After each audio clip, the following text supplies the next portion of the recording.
આગળ વાત કરીએ વરસાદની તો અમદાવાદના બાવડામાં વરસાદના વિરામ પછી પણ જળબંબાકાર છે। સ્વાસ્તિક ઇન્ડસ્ટ્રીયલ એસ્ટેટમાંથી હજુ સુધી પાણી નથી ઓસર્યા। સરખેજ બાવડા હાઈવે પર સ્વાસ્તિક ઇન્ડસ્ટ્રીયલ એસ્ટેટ જળબંબાકાર છે। 5 દિવસથી ફેક્ટરી વિસ્તારમાં જળભરાવની પરિસ્થિતિ છે। સ્થાનિકોને ઉદ્યોગકારોને ભારે હાલાકી વેઠવાનો વારો આવ્યો છે। પાણીનો ઓસરતા અનેક ફેક્ટરીમાં માલ સામાનની આવક જાવક સંપૂર્ણપણે બંધ છે। છેલ્લા 5 વર્ષથી પાણી ભરાવાની સમસ્યા હોવાથી તંત્રને અનેક વખત રજૂઆત કરી કોઈ નક્કર પગલાં ન લેવાતા તંત્ર સામે ઉદ્યોગકારોમાં ભારે રોષ છે।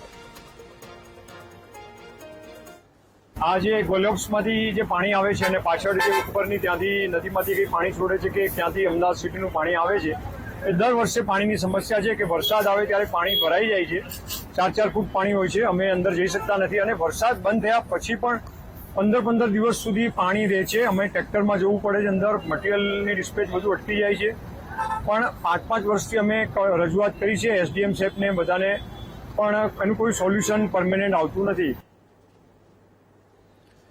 તો આ દ્રશ્ય તમારી ટીવી સ્ક્રીન પર બાવડાના છે। સતત 5 દિવસથી બાવડામાં આ જ પ્રકારની પરિસ્થિતિ છે। સ્વાસ્તિક ઇન્ડસ્ટ્રીયલ એસ્ટેટના આ દ્રશ્યો છે જ્યાં હજુ પણ જળબંબાકાર છે, જેના કારણે તમામ લોકોને ભારે મુશ્કેલી વેઠવા પડી રહી છે। છેલ્લા 5 દિવસથી જળભરાવની સ્થિતિ છે। અત્યારે પણ આ જે પાણી જે કાઢવાનું ચાલુ છે એમાં અમારા એસ્ટેટ પર કોઈ ધ્યાન નથી। અમે તલાટી અને અધિકારીઓને છેલ્લા 6 દિવસથી સંપર્ક કરવાનો કે મળવાનો પ્રયત્ન કરીએ છીએ, અમારાથી મળાતું નથી। અમારી વિનંતી છે સરકારને કે આપ અમારો સોલ્યુશન કાઢો, પરમેનન્ટ સોલ્યુશન કાઢો, પણ અત્યારે તાબડતોબ અમારા એસ્ટેટમાંથી પાણી નીકળે એનું શું સોલ્યુશન છે અને કેટલા દિવસમાં નીકળશે। અમે બધા એક્સપોર્ટ ઓરિએન્ટેડ યુનિટ છે, ક્રિટિકલ એપ્લિકેશન્સ છે, તો અમને તમે સરકાર મદદ કરે તેવી અમારી બધાની આગ્રહ છે। ખેડાના મહેમદાબાદના કુણા ગામે વરસાદથી ખેડૂતોના હાલ બેહાલ છે। કુણા ગામની સીમ વિસ્તારમાં હજારો વીઘા જમીન પાણીમાં ગરકાવ છે। હીરાચંદની મોવાડી, કુણા અને નવા કુણા ગામની જમીનમાં વરસાદી પાણી ભરાયેલા છે।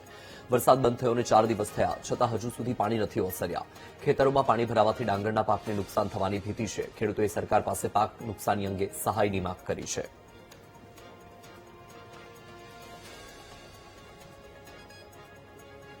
આ દ્રશ્ય તમારી ટીવી સ્ક્રીન પર ખેડાના મહેમદાવાદના છે કે જ્યાં વરસાદ બંધ થયો છતાં હજુ સુધી પાણી નથી ઓસર્યા। 4 દિવસથી પરિસ્થિતિ જૈસે થે, જ્યાં જુઓ ત્યાં માત્ર પાણી જ પાણી છે। હવે ખેડૂત સરકાર પાસે સહાયની માંગ કરી રહ્યા છે। અમારા ખેડૂતોએ પાણી મૂકીને આ વિસ્તારમાં ડોગર રોપેલી હતી। હવે આ ડોગર કોઈ પણ સંજોગોમાં બહાર નીકળવાની નથી અને બધી બાતલ જ જવાની છે, એટલે ખેડૂતોને પારાવાર નુકસાન જ છે। આમાંથી કોઈ એમને 1 પણ રૂપિયો હાથમાં આવવાનો નથી। હવે પછી બધા જ ખેડૂતોએ ફરી રોપણી કરે ને તો જ પાણી વસર્યા પછી ફરી રોપણી કરવી પડે એવી સ્થિતિ છે। મારી અત્યારે હાલ 25 વીઘા ડાંગર રોપેલી છે।